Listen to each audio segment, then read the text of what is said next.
Joy sa kanyang naging parang pangalawang ina na si Aling Helen sa nangyari. Balikan lang natin, Joy, yung unang araw mong nakita si Aling Helen. Pumasok siya sa inyo bilang Katulong ho. tagaluto. Kamusta ang naging relasyon mo sa kanya? Trato mo sa kanya? Siyempre po, para pangalawang nanay ko na rin po siya. Oo. Pero yung pala yung... Aagawin. Pati kape nga. Sinira mo buhay namin! Pikay. Oh! Tatay, gusto mo? Ay, gwapo naman tatay mo eh.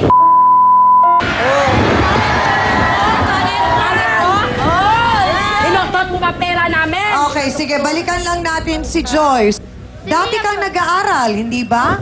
Kamusta ang grades mo? Okay naman po. Bakit ka huminto sa pag-aaral? Siyempre, wala na sustento kasi pinipigilan niya pala magpapadala si Papa. Ano padala ka? Padala niya. Ko, pinag-ano nga pala yung tita ng asawa ko, hindi mo nang naawa. Makapagpapakain sa tatay. Hindi, ako pag napakain sa asawa ko. Sandali lang. Gaano katotoo na parang nung malaman mo ang naging pangyayari, nagrebelde ka, Joy? Opo. Bakit? Hindi ko po kasi matanggap na ginawa yun ng tatay ko eh. Kinausap mo ba ang tatay mo tungkol doon? Opo. Anong Tinanong sabi ko niya? sa kanya kung ano. Hindi ko pa siya nakikita hanggang ngayon eh. Simula nung nagloko siya. So hindi mo pa napaparating sa tatay mo kung gaano kasakit. Oo naman po, sakit-sakit na ginawa niya sa akin. Hindi ako makapaniwala na gagawin niya sa amin yun. Yan ba ang dahilan kung bakit nagre-rebelde ka ngayon?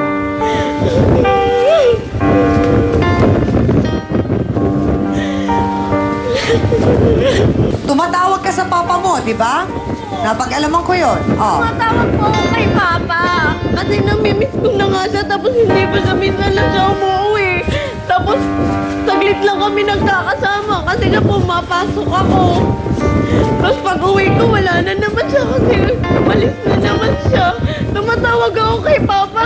Tapos ang ingay-ingay sasabihin sa akin, wait lang, may gagawin pa ako. Tapos tatawag kami ulit, hindi ko na siya makontak. So kailan mo huling nakita ang tatay mo? Hindi ko pa po siya nakikita eh.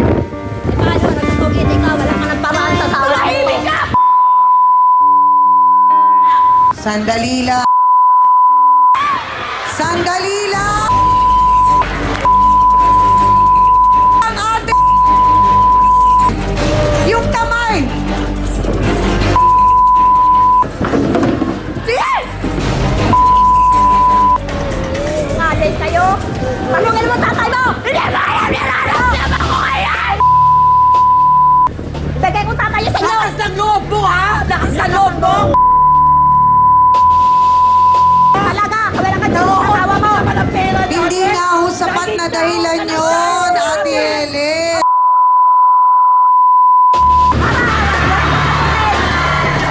Eh, walang boyfriend kasi walang naninigaw kasi pangit! Okay, Kaya, Joy, alam mo na ba? May asawa! Sandali lang po. siyempre, nagyan niya mo kasi maganda ako. Ano maganda ka? Okay. Joy, gaano katotoo na pangarap mo na makagraduate ka? Opo. So, hindi na nagbibigay ng sustento ngayon ang tatay Opo, mo? kasi pinipigilan naman. Ako ba naghawak siya? Ako ba naghawak sa cellphone? Siya naman naghawak sa cellphone. Joy, nabanggit na ba sa'yo ng tatay mo na meron kang kapatid? Hindi pa po. Wala rin siyang sinabi tungkol doon. Wala po. Ang gustong malaman ngayon ng lahat ay bakit kaya hindi niya nagawang magpaliwanag.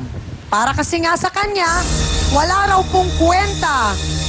At maalat na si Aling Belen, pero si Aling Helen daw sinsarap ng Alaminos longganisa. Nang unang kita pa lang daw niya, type na niya. Narito po, magpaliwanag na kayo, Mang Enrico Casol. Pasok!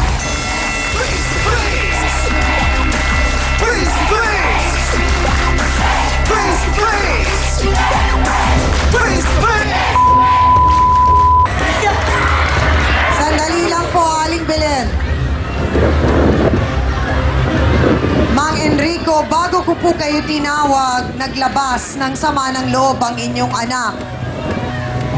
Naapektuhan po ang anak ninyong si Joy dito po sa nangyari sa inyo ni Aling Helen. Ma'am, kasalanan din ang inaan niya yan eh. Paano po Dahil kung naging hindi dahil ang kasalanan? nanay niya, nasugador at saka manginom sa barkada, hindi ako nagkaganito, hindi nagkaganyan ang pamilya Sabi ko. mo siya, sabi sinungaling ka. Ikaw din ang may kagawa niyan. Paano Bakit po ako si Aling natatakot? Belen ang may kagagawan? Eh ma'am, Mami, Busy lang ako sa trabaho. kapag dumating Ako ako may nung nag-taxi kasalanan. driver, ma'am, alam niyo naman ang Tumutulong buhay ako taxi sa'yo driver. kasi wala ka nagkita. 24 hours Ganyan yan. ka. Takot ako. Opo. Pagdating ko sa bahay, madaling araw wala pa rin sa sariling bahay niya. Nasa palengke ako. Ano kaya ang kalagayan? Nasa Ano kaya ang palengke masasabi? ako, nasa Kung may ibang palengke lalaki ako. dyan, ano kaya masasabi yan? Ilang bisis na sinabihan ko na na ikaw magbago ka, pero hindi. Anong oras ka dumating? Wala kang ginawa, kundi magtungit, Anong tungit? manigarilyo, Ano? Oh, uminom sa barkada mo. May barkada pa?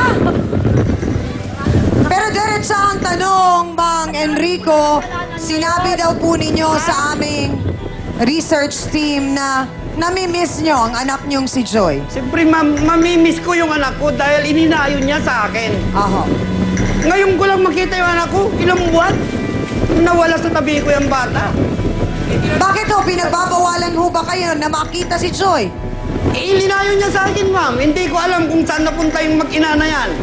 Lumayo po si Aling Belen? Paano wala? Kami pa Wala yan. wala?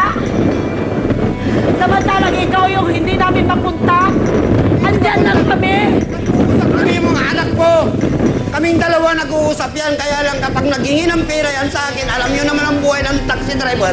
Kung minsan mayroon, kung minsan wala, ma'am. Sabi mo. Wala May yan. mga sama ng loob Wala din kita. pala si Mang Enrico sa kanyang kinakasama. Pakatutukan po ninyo, alamin pa natin kung ano ang iba pang yun sa pagbabalik po na nag-iisang barangay Hall on Air na 2 taon nang namamayagpag sa Pilipinas, ang Face to Face. Lalaki ako. Kaya kung kailangan ko siya, Kanyan? ibigay niya. Masama. Hindi yung chichiboretje. Marami pang chichiboretje. Ay, sige. Hindi. So ang sinasabi ninyo, tumatanggi si Aling Belen. Talaga. Miss Amy Perez would like to thank the following: Dr. Steve Mark Gan of GAOC Dental Clinic, Salon de Manila, Watercolors Makeup, Gloss Nails, Just Cavelli Eyewear, Dr. Manny and Pai Kalayan. Hans Mortel would like to thank the following: Dr. Ariel Recto Dabalus, Nail Necessity, Hand, Foot, and Body Spa, a necessity for your body and soul. Face to